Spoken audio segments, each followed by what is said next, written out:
Programa ricardo-olandini.net. Oferecimento Safe Web, segurança da informação.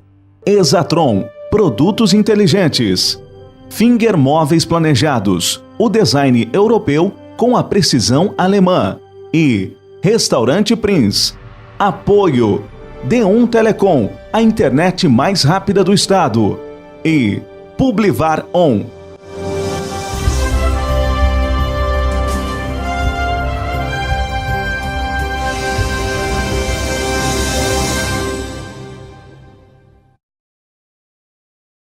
Alô, amigos, estamos começando mais um programa ricardo-orlandini.net.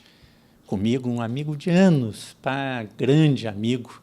Tivemos algumas aventuras no passado aí. O Dempsey Magaldi, que é diretor do Grupo Magaldi. Tudo bem, Dempsey? Tudo bem, Ricardo. É sempre um prazer conversar contigo e voltar nesse tema, nesse assunto assim que tem tão polêmico, tão controverso aí, que sempre tem muita discussão sobre ele aí, né? Pois é, eu vou falar com o Dempsey por uma coisa que incomoda muita gente. Eu acho que a grande maioria dos brasileiros já disse que sim, temos direito a ter arma, sim.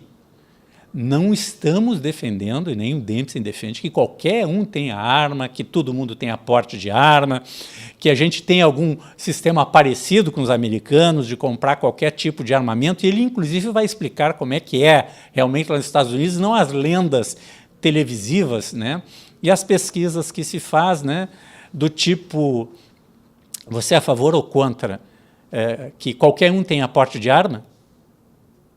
Qualquer um não. Toda pessoa lúcida, inclusive qualquer atirador no Brasil e no mundo, vai dizer não. Qualquer um não pode ter o porte de arma. O porte de arma é para... A pessoa tem que estar qualificada. Tem que ter uma qualificação técnica, qualificação psicológica, tem que ter o perfil. Eu até sempre faço uma pergunta para a própria pessoa, né? Digo assim, olha, tu era um cara brigão no colégio, na escola, nos teus conflitos, como é que tu resolvia as coisas? Então, o cara que é pavio curto, como a gente diz, ele já deve se autocensurar.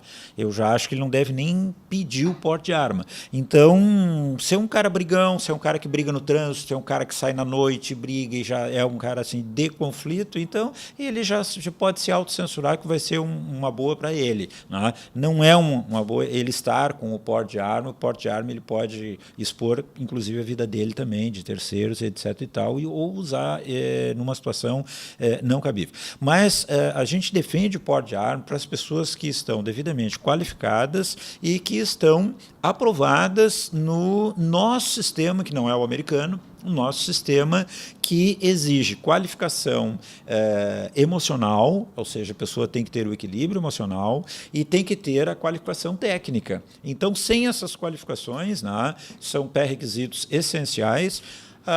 Ele comprovando idoneidade, comprovando a sua necessidade, ou, como a própria lei estabelece também no artigo 6º, inciso 9 do Estatuto, estabelece que o atirador os atiradores, né, os CACs, eles têm direito ao porte de arma, desde que comprovem estas mesmas condições. Então, não é assim, o porte, não é questão de o porte ser aberto para qualquer um, ou em função da profissão. A pessoa tem que ter a qualificação. Muitas vezes a pessoa tem o risco, apresenta uma atividade de risco, mas ela não tem a qualificação. Se ela não tiver a qualificação, a autoridade policial vai fazer esse filtro e vai identificar se essa pessoa pode ou não pode ter. Então, o que nós defendemos não é o porte geral, amplo e restrito, né? É o porte daquelas pessoas que têm a devida qualificação. O que é diferente do registro de arma, né, Ricardo? O registro de arma é aquela arma que fica no domicílio da pessoa.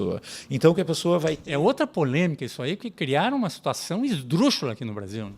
Porque assim, quando nós tivemos o referendo, né, em 2005, ele foi justamente para isso. As pessoas talvez não se não votassem pelo não, como votaram a esmagadora maioria, né, no Rio Grande do Sul, 89%. Então, se não houvesse essa votação maciça, né, a população se deu conta, evidentemente, nunca foi enganada por essa ideia de que desarmando o cidadão, né, nós deixamos a sociedade mais vulnerável. O que acontece com o desarmamento do cidadão? Nós damos a certeza ao marginal, ao bandido, aquele que quer cometer um crime, de que o trabalho para ele é mais facilitado, ou seja, ele não tem sequer o benefício que a sociedade pode ter da dúvida de saber se eu estou ou não armado. Então, se ele tem a certeza de que as pessoas estão indefesas, são incapazes de promover a sua defesa, a sua única forma é a segurança pública, a sua única possibilidade de se defender, então, evidentemente, que o trabalho fica mais facilitado e estimulado para eles, porque eles têm uma garantia de segurança no trabalho deles, que é a bandidagem, que é o roubo, que é o assalto, que é o furto, que é o estupro, ou seja, eles estão preservando a vida deles porque sabem que não tem um obstáculo razoável no sentido de que aquela pessoa possa exercer a forma de se defender adequada, que é da mesma forma que eles nos atacam, com armas, né? Então, se nós somos ofendidos ou somos ameaçados com armas, nós temos que ter, no mínimo, um direito equivalente de nos defender também com armas, né? Só que essas armas são para nos proteger, para salvaguardar a nossa vida. Uma outra questão é a forma com que essa arma é empregada. Então, entra o trabalho de uma escola de tiro, um trabalho de uma instrução, um trabalho de um treinamento, de uma orientação. Por quê? Porque se a pessoa tem uma arma, mas ela não está preparada para o uso, ela pode expor a sua vida, expor a vida de um terceiro e se colocar numa situação realmente crítica, onde a própria vida está ameaçada. Ou seja, se a pessoa usa a arma ou saca uma arma numa situação imprópria para se defender, ela também expõe a sua vida. Então, por isso que se exige a preparação. Então, através de um curso, através de um treinamento, através de uma habilitação e treinamento no clube de tiro, né, como os atiradores têm, que são praticantes regulares de tiro, eles obtêm esta condição e esta capacitação de usarem a arma no momento próprio, que é o que a gente chama de decisão de tiro, Ricardo. A decisão de tiro é o momento em que tu decides se tu vai pegar a arma e tu vai fazer a tua proteção, tu vai fazer a tua defesa. Bom, e nesse momento a tua decisão ela tem que ser correta, porque não adianta tu pegar a arma no momento impróprio, por exemplo, e tem um assaltante que a gente chama de moita, que é aquele cara que está oculto na cena, ele está escondido, né? E ele acaba entrando em cena e atirando em ti e tu não sabe nem que ele era teu inimigo, porque tu não soube identificar. Então, a arma ela funciona muito melhor, de uma maneira muito mais eficaz, no caráter preventivo, quando nós identificamos uma situação de perigo e demonstramos que nós estamos armados e aptos a nos defender. Então, nós não seremos atacados, nós não sofreremos o ataque. E é isto que é a maior eficiência, a maior forma eficiente de se usar a arma, de se empregar a arma. E nota, Ricardo, que não houve o disparo.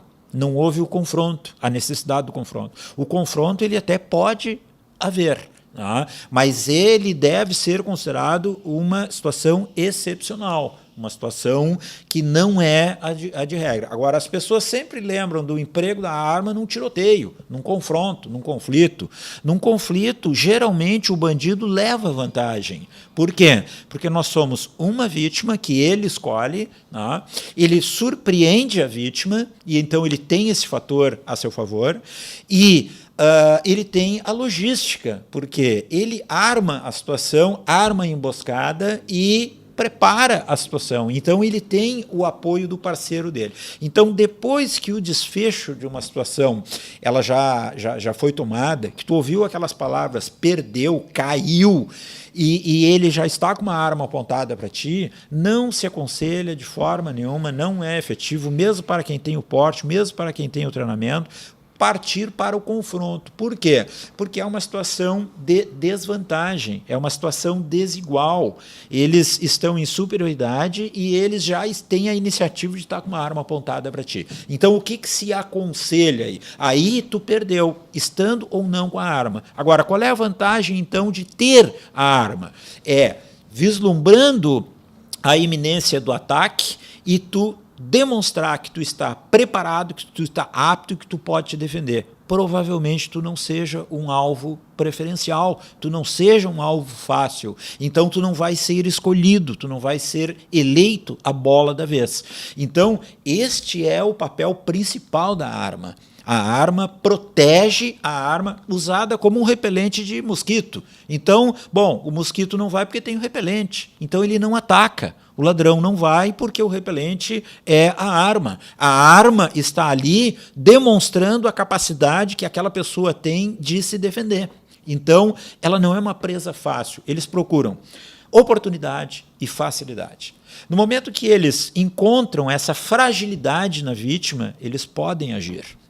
Por quê? Porque eles percebem que tu não tem forma de te defender e de te proteger. Agora, se na leitura deles, no exame, eles percebem essa capacidade que tu tem de te defender e que tu está atento, que tu está perceptivo e que tu tens condições de agir adequadamente, muito provavelmente tu não seja eleito como um alvo preferencial. A bola da vez daquele momento, né? Aquele momento que você está chegando em casa, vai entrar na garagem, tem um pessoal ali, aqui, dá uma volta na quadra, dá uma volta na quadra, não entra. Tem um cara ali fumando ali do lado da entrada, dá uma volta na quadra, vê qual é que é, liga para casa, liga para o zelador, vê algo. Essas dicas que eu vou pedir, o Dempsey, num outro momento, que tu passe para a gente, porque assim, em nenhum momento defendemos porte de arma irrestrito, nem que as pessoas andem como um filme de bang-bang armadas na rua. O que a gente defende é que o cidadão possa, na sua residência, primordialmente, ter o direito de ter sua arma e, se reagir a um assalto, não virá uma pessoa que vai se incomodar o resto da vida. Ele não pode virar bandido, né? Porque o cidadão que está se defendendo, ele não pode virar refém do criminoso, e muito menos ser marginalizado na questão da legislação, transformando ele num bandido. É uma pessoa que está se defendendo. E hoje nós temos várias situações, infelizmente, dentro do que a legislação estabelece, né, como regra, de pessoas que estão sendo tratadas como bandidos em função de ter um registro vencido ou de ter um porte vencido, hoje ter uma situação anômala burocrática administrativa que não está legalizada. No meu entendimento, nós deveríamos ter tratamentos diferentes para essas interpretações aí. Mas isso são correções que nós precisamos promover nessas mudanças, nos PLs que propõem essas mudanças na legislação, no próprio Estatuto do Desarmamento, né, na Lei 10.826. Uma coisa assim, ninguém defende em nenhum momento o porte restrito, já dissemos isso, mas é bom lembrar, ninguém está dizendo que nós vamos virar um filme de bang-bang. Não é isso. Mas tu em casa, com uma arma que tu tem há 30 anos, daqui a pouco tu vai reagir a um assalto, o cara vai lá tentar entrar na tua casa, está na tua casa da praia, na tua casa do campo, o cara vem, tu te defende, acerta o cara vai para o pronto-socorro e tu vai preso, né? Às vezes é isso que ocorre. Nós tivemos um caso aqui bastante que incomodou bastante o cliente. Ele fez uma defesa pegou um assaltante que estava dentro do restaurante de noite lá, e ele atravessou a rua. Porque ele estava em casa, o dono do restaurante. E o segurança que estava dentro do restaurante, que dormia lá, disse, olha, tem alguém aqui, tem um ladrão aqui dentro. E chamou o proprietário do restaurante. O proprietário do restaurante morava do outro lado da rua. Em cima, o domicílio dele. E pegou a arma dele, atravessou a rua e foi lá e prendeu o assaltante. Conseguiu dominar e prender o assaltante dentro do seu estabelecimento. Quer dizer, não atirou no cara? Não precisou atirar, prendeu o cara e chamou a brigada militar. Depois que a brigada chegou lá e verificou o que aconteceu, pediu o registro da arma dele, ele mostrou, está aqui o registro. Pois é, mas a sua arma aqui, o seu registro não é desse domicílio aqui, é do seu domicílio do outro lado da rua lá, né? Aqui é o restaurante e tal, o que o senhor está fazendo com essa arma aqui? Aí pegou e disse, bom, então nós temos uma situação aqui de porte ilegal de arma. Então, veja só, é uma situação administrativa, tá? Mas que ficou extremamente embaraçosa para o cidadão que atravessou a rua, prendeu um ladrão, né? E aí o brigadiano pegou e disse assim, olha, se nós aplicarmos aqui a legislação, o que vai acontecer? Nós temos que fazer o seguinte, nós vamos conduzir para a área judiciária, o senhor vai ficar preso por porte ilegal de arma e ele vai ficar enquadrado num crime famélico aí, de necessidade, entrou porque estava com fome aí para roubar e tal, não ameaçou, não matou ninguém e tal, ele vai ser solto, o senhor vai ficar lá e o senhor vai ter que pagar a fiança e tal. Então ele pegou e disse assim, pô, mas olha só a situação prática, né? Mas é a legislação.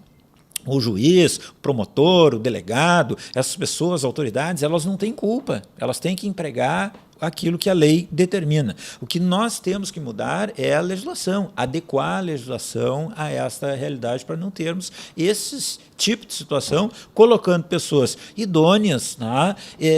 Porque pegou, tudo bem, claro, a legislação, a arma tem que estar no domicílio. Bom, numa situação de necessidade... Chega a ser uma piada de mau gosto. É uma situação assim que a pessoa tá, mas às vezes tu persegue o ladrão rouba, tu sai de casa com a arma atrás dele ali e foi até a calçada. Na calçada, pronto, tu já está fora do domicílio, né? Com o registro já precisa do porte. Pegou o cara na calçada, houve um confronto, houve uma extensão ali, e aí o problema tá formado, né? Então, nós temos muitas situações, e outras situações também, tem o disparo de advertência, a situação de uma série de situações que pode colocar o sujeito em situação embaraçosa, né? O próprio vencimento do registro, às vezes é um ato administrativo, a pessoa perdeu o prazo ali, né? E aí não conseguiu renovar o registro dentro daquele tempo, também ficou prejudicado. Vai se incomodar. Dempsey, quem quiser dicas, saber mais sobre a escola de tiro, o que o Grupo Magaldi pode fazer pela sua empresa, pela sua pessoa física, e essas dicas em geral, tem os cursos ainda? Bom, então a Magaldi é uma empresa que tem 40 anos, foi a primeira escola de tiro no Brasil, né? Eu participei do projeto patrocinado pela Taurus, no sentido de, nos anos 80, implantar os cursos de tiro em todas as capitais. Implantamos e difundimos isso em 22 capitais, todo o território nacional. Então, a Magaldi ela tem uma tradição, uma ligação muito forte com essas lutas durante o referendo, durante todos esses episódios aí, liminares e processos de proibição de venda de arma. Então, nós temos uma identidade muito grande com todos esses aspectos. E o que nós temos? Nós temos o curso de tiro, nós temos o clube de tiro, nós temos a loja de arma, nós fizemos todos esses processos, nossos instrutores são credenciados pela Polícia Federal, pelo Exército, por todos os órgãos que exigem a capacitação e a formação dos profissionais, né, para treinar, e nós temos aqui os cursos de tiro. O curso de tiro, ele é a base de tudo, ele é o primeiro processo, que vai te ensinar a regra de segurança, técnica de tiro, manuseio seguro com a arma e, além disso, uma instrução de uma aula teórica, que são um programa de 4 horas de aula teórica, onde eu passo toda uma experiência e uma vivência para a pessoa poder tomar a decisão de tiro correta, ter o comportamento correto com a arma e adotar aqueles aspectos preventivos de se antecipar ao crime, ou seja, não chegar naquela situação de ter que reagir. Antes de reagir, nós temos filtros bastante eficazes que nós podemos empregar no sentido de detectar e perceber uma ação perigosa, de ameaça, de risco e conseguir neutralizar essa ação. E isto tem uma efetividade muito grande, uma eficácia muito grande e que qualquer pessoa pode fazer. Qualquer pessoa tem condições de fazer. Agora, existe um momento em que talvez a arma seja necessário entrar em cena, porque a pessoa precisa demonstrar que ela tem a capacidade de fazer e a capacidade de se defender. Porque mesmo a gente percebendo uma ação suspeita, muitas vezes sem a arma nós não temos como neutralizar, não temos a capacidade de fazer a neutralização dessa ameaça. telefone e sítio na internet. Gostasse dessa? Sim, é o vocabulário brasileiro, né? Então, o site é americano, o sítio é o nosso vocabulário em português. Então, nós temos, é só entrar, nós temos as nossas redes sociais também, né? Então, a nossa fanpage, que é Magaldi. Temos o site www.magaldi.com.br. Então, entrando lá, vai achar toda a nossa história e todas as informações sobre nós, né? E também nós temos uma outra comunidade também chamada Cidadão Seguro, onde é uma comunidade também onde as pessoas se cadastram ali para receber dicas de segurança e tal. Só que ela não é aberta ao público. Então, quem está nos ouvindo, não, né, ele tem que ser um membro da comunidade, ou seja, ele tem que ser um cliente Magaldi para poder pertencer e ser convidado e pertencer a essa comunidade. Porque senão nós ficamos dando dica de segurança, daqui a pouco o bandido está recebendo a dica de segurança também, né? Obrigado, Dempsey. Chopp gelado, sanduíche aberto, filé recheado, schnitzel e grelhado. Restaurante Prince, Dom Pedro II, 1469.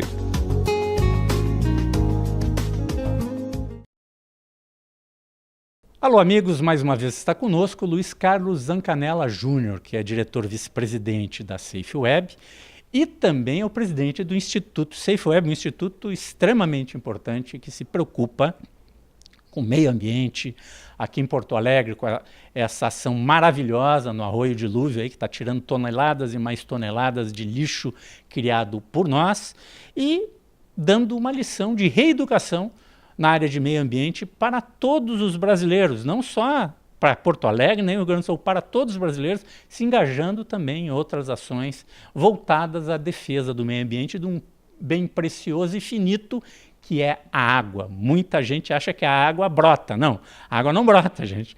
A água só tem uma.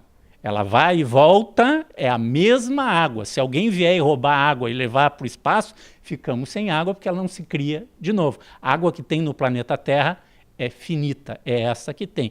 E só parte dela, 3%, que é água doce, né? Mais ou menos isso, né, Júnior? É isso mesmo, exatamente. Mas nós não vamos falar do Instituto hoje, nós vamos falar, tu estivesse recentemente no CERT Fórum em Brasília e algumas coisas mudaram. Gostaria que tu trocasse essa ideia com os nossos telespectadores, principalmente a SafeWeb, sempre preocupada na segurança da informação, na segurança dos dados dos seus clientes e das empresas que usam os serviços da SafeWeb.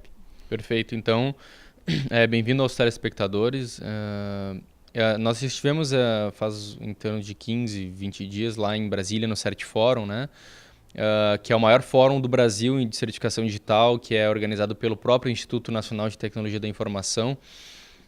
Nós, toda a equipe da SafeWeb, fomos até lá para ver quais eram as novidades que iam vir, né, para os próximos meses e para os próximos anos na área de certificação digital.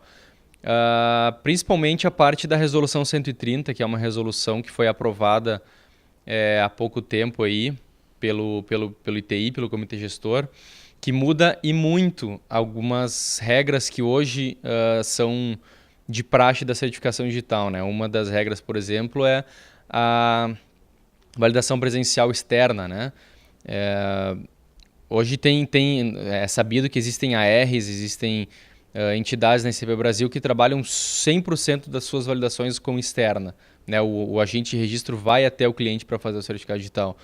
Isso é uma coisa que mudou na resolução do ITI, que vai permitir com que apenas 10% das emissões sejam realizadas de modo externo. Então, isso vai ter um impacto enorme nessas empresas que trabalham desse modo, porque elas vão ter que reeducar os seus clientes, né, que eram acostumados a ser atendidos em casa? Perfeito. E também reeducar internamente, né? Porque mudou o negócio dessas empresas, né? Essa é uma das questões. Outra questão que mudou agora vai ser a exigência de georreferenciamento em todas as máquinas que emitem certificado, né? Então, foi uma resolução bastante polêmica que gerou bastante discussão em cima das autoridades de registro, algumas contra, outras a favor, porque tem gente aí que a gente está enxergando que vai ter muita dificuldade para se manter no mercado com essas novas alterações aí. Ela vai ter que emitir onde ela está autorizada a emitir, é isso? ela vai ter que emitir aonde ela está autorizada exatamente. Os postos de atendimento agora eles vão ter que ser necessariamente georreferenciados e marcados e informados ao ITI, mais ou menos como a Febraban faz com os bancos, né? O Banco Central faz com os bancos, de que todas as agências, todos os caixas eletrônicos de banco têm que ser necessariamente cadastrados junto ao Banco Central. A autoridade de registro vão funcionar da mesma maneira. Eu não posso mais agora abrir uma autoridade de registro ali na esquina sem o ITI estar sabendo disso. Então essa é uma grande mudança e isso vai gerar outras questões de auditoria, um aumento de custos, aí por isso que tem gente ainda que vai ter que se adequar e a gente não tem dúvida de que para certas autoridades de registro o mercado vai diminuir e vai ficar difícil para algumas pessoas se manterem, sim. Porque tu vai ter que ter uma estrutura local de atendimento de pessoas que tu não tinha. Se tu mandava o funcionário da SafeWeb fosse na casa de cada um, passava o dia inteiro na rua, visitando várias empresas. Agora não, tu vai ter que trazer tudo... 90% desse público, não é o caso da SafeWeb, mas vamos exemplificar, que 90% do público vai ter que forçosamente vir na sede da SafeWeb ou nas sedes da SafeWeb em cada município. Perfeito. Não só da SafeWeb, né, mas como de qualquer outra autoridade certificadora. Isso é uma regra geral da ICP Brasil que foi colocada. Todas as autoridades certificadoras, todas as entidades da ICP Brasil vão ter que se adequar a ela. E é isso aí. O local de validação externa, ele também é fixo, né? Tu não pode atender o cliente em qualquer lugar. Tu tem necessariamente que atender o cliente no local de domicílio dele. Então, tu não pode atender ele em mais... que aconteceu com a gente já de ir em hospitais, atender clientes, ir a outros lugares em que o cliente não podia ou não queria se deslocar. Nós íamos até o cliente onde ele estivesse. A partir de agora vai ter que ser necessariamente no endereço da empresa ou no endereço da pessoa. É mais uma das alterações da Resolução 130. Obrigado, Júnior.